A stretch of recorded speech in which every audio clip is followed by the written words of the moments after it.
Welcome to Crisis in Perception, where we examine the systems shaping our world one book at a time. And that is the big question at the heart of a really powerful critique, a critique of one of America's most deeply held values.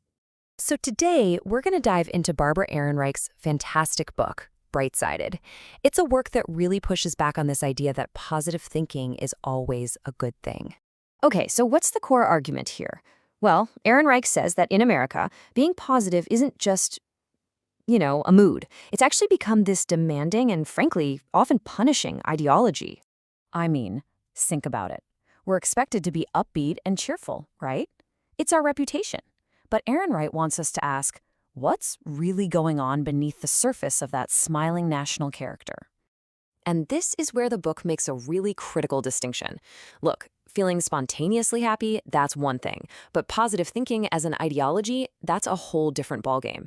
It's a system that we're all kind of pressured to buy into. Yeah, this ideology doesn't treat optimism as just a feeling, like hope. Instead, it's framed as this conscious discipline.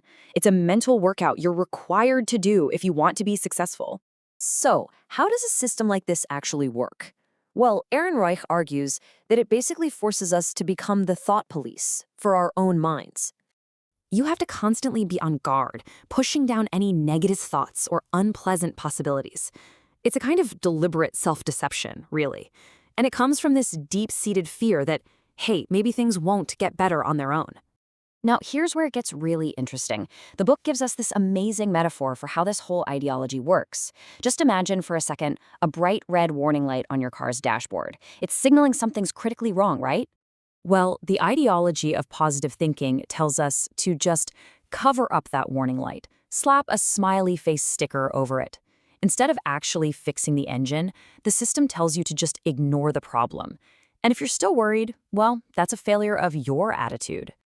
And this has very real, very serious consequences. Legitimate problems, getting sick, losing your job, facing injustice, they get reframed. They're no longer problems with the system, they're problems with you. Your illness becomes a gift, your job loss an opportunity. And if you're angry about it, that's a character flaw you need to suppress. But this whole thing isn't just personal, not by a long shot. Ehrenreich shows how this ideology became an absolutely essential tool for corporate America. See, if you believe that optimism is the only key to success, then there's simply no excuse for failure. It's a perfect way to explain away the harsh realities of the market, isn't it? All the responsibility gets shifted onto the individual's mindset. And companies use this all the time to manage their workforces. You bring in motivational speakers for the people you just laid off, telling them it's a great new opportunity. And for the anxious people who are left, you push them to work even harder with a smile on their face, of course. At the executive level, this mandatory optimism had absolutely catastrophic results. It encouraged leaders to just ignore clear, flashing red warning signs right before the 2008 financial crisis. I mean, why bother with tedious risk analysis when you just know everything's going to work out, right? And the result of ignoring those warning lights? A total real-world disaster. We're talking trillions of dollars in savings and pensions just gone. It's a stark reminder of the incredibly high price of this kind of mandated delusion. Okay, so if positive thinking can be this dangerous delusion, does that mean the only alternative is to be a total pessimist and just expect the worst all the time? Well, no. Ehrenreich argues for a third way. And she's really clear about this.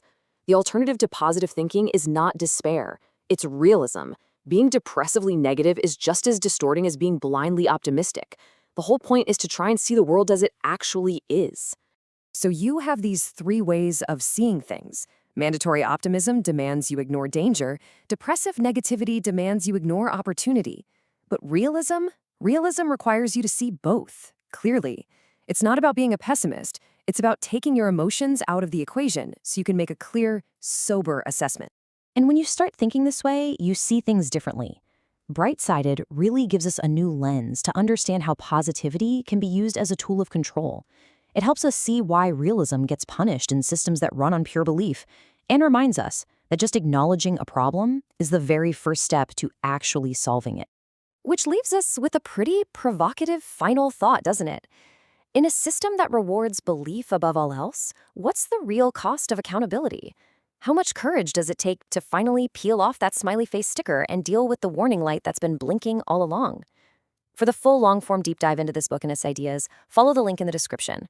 If you enjoy these explainers, please subscribe and comment with books or topics you'd like us to explore next.